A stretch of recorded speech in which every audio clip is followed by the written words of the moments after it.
দুনিয়ার আদালত প্রমাণ ছাড়া কোনো বস্তু গ্রহণযোগ্য হয় না।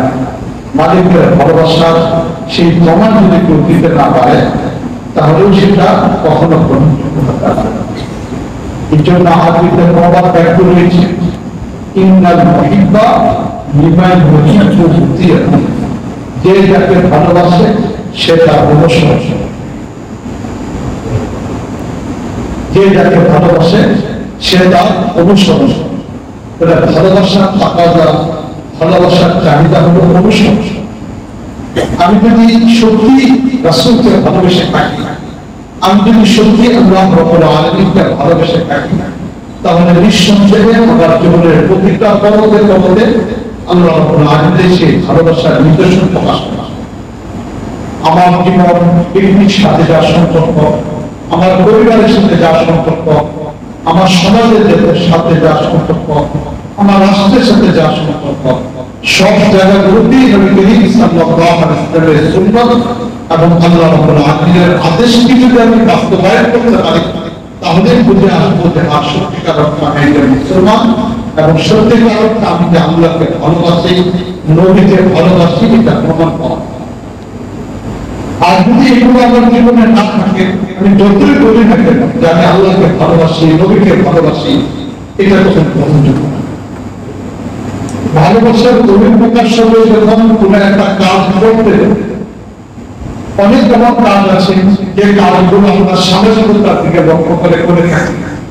যেমন বিবাহের অনেক অনুষ্ঠান আমাদের এখন আছে, যে জায়গাগুলোতে আমরা সামাজিকতার বিষয়গুলোকে অনেক গুরুত্ব দিয়ে থাকি।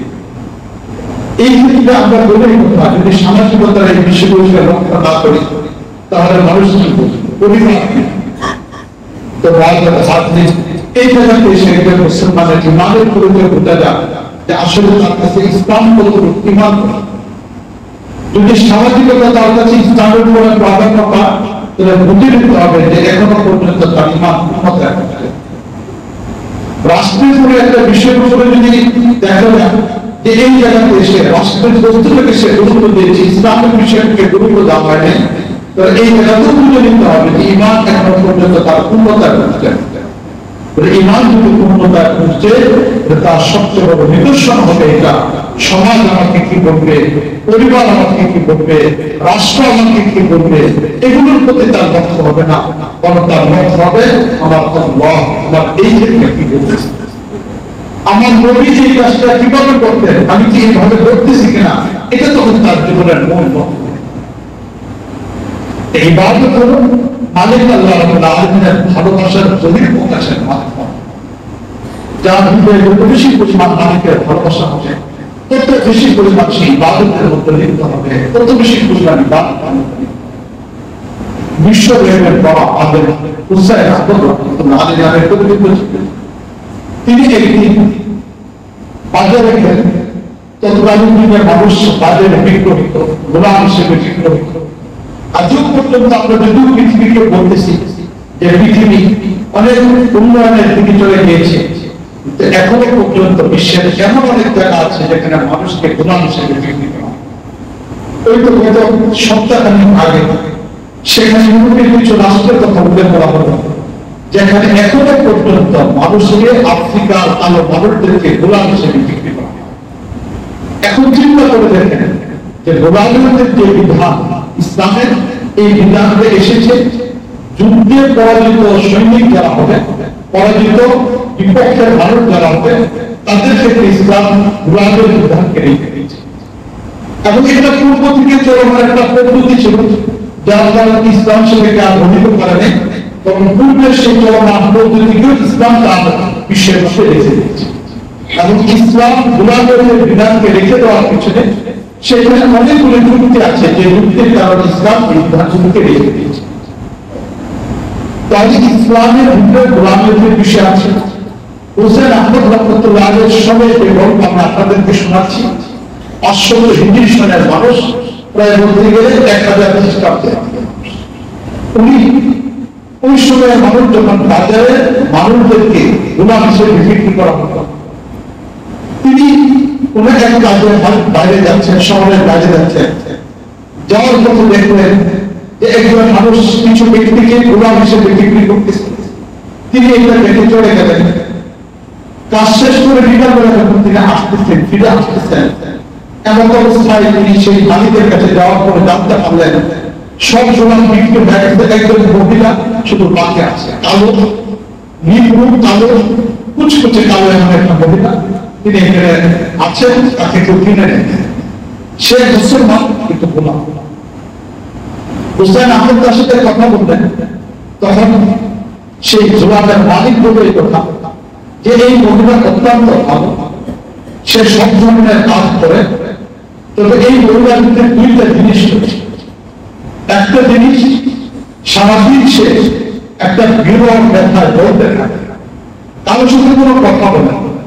একটা মানুষ যখন কারোর সাথে সম্পর্ক ছিন্ন হয়, কোন বিনশীল প্রত্যাশায় যখন কোন মানুষ অপেক্ষায় থাকে, এমন অবস্থায় তার হৃদয়ের মধ্যে যেমন একটা দুঃখের ছাপ থেকে যায়, বিরহের ব্যথার একটা চিহ্ন থেকে যায়, প্রিয় মানুষটার কাছে না থাকার যখন তার হৃদয়ের মধ্যে থাকে, এই বাতিল চেহারায় সবসময় আমার একটা ছাপ থেকে যায়। কি যেন নয়, কি যেন এক বিরহ ব্যথায় সে বলতেছে, এমন একটা ছাপ তার সময়। দ্বিতীয় নম্বর বিষয় হল সারাদিন ফজরের পর থেকে মাগরিব পর্যন্ত সে কাজ করতে, যত ধরনের পরিশ্রমী কাজই তাকে দেওয়া হবে এখন করে ফেলবে, মাগরিবের পরে তাকে রাখা যাবে না, তাকে ছেড়ে দিতে হবে। সে রাষ্ট্রটা তার মতো থাকবে না। তো হুসাইন আহমদ বড় আলোক ছিলেন, ভালো মানুষ ছিলেন। তিনি বললেন যেহেতু বাকির দ্বারা পারিবারিক কিছু কাজ তার করা হবে, এখানে তার এতটুকু সময় হলে যথেষ্ট। তাই তিনি খুব অল্প মূল্যে এই বাকিকে কিনে নিয়ে রাতের বেলা যখন বাকিকে কিনে নিয়ে গেলেন, নিয়ে যাওয়ার পরে তার ঘরের পাশে সেখানে তার থাকার ব্যবস্থা করা হলো, তার প্রয়োজনীয় বিষয়গুলো পুরানের বিষয়গুলিকে দেওয়া হলো। এই কথা বলে হুসাইন আহমদ তিনি তার পরিবার থেকে ঘুরে রাতের অল্প অংশ অতিবাহিত হওয়ার পরে হুসাইন আহমদ অনুভব করলেন যে এই বাকি দরজা খোলা হওয়ার নতুন এক জায়গায় বাকি দরজা খুলতেছে, বাইরে কোথাও যাবে, তিনিও পিছনে উঠে আসলেন।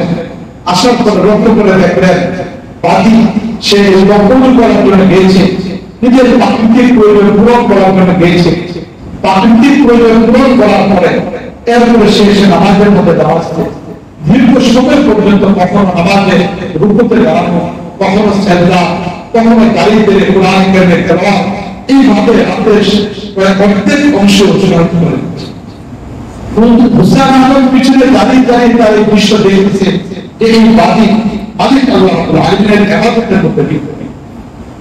সুবহানের প্রতিটা আওয়াজ পূর্বে বলতে এই মালিক আল্লাহর কাছে দোয়ার জন্য হাত তুলতেছে।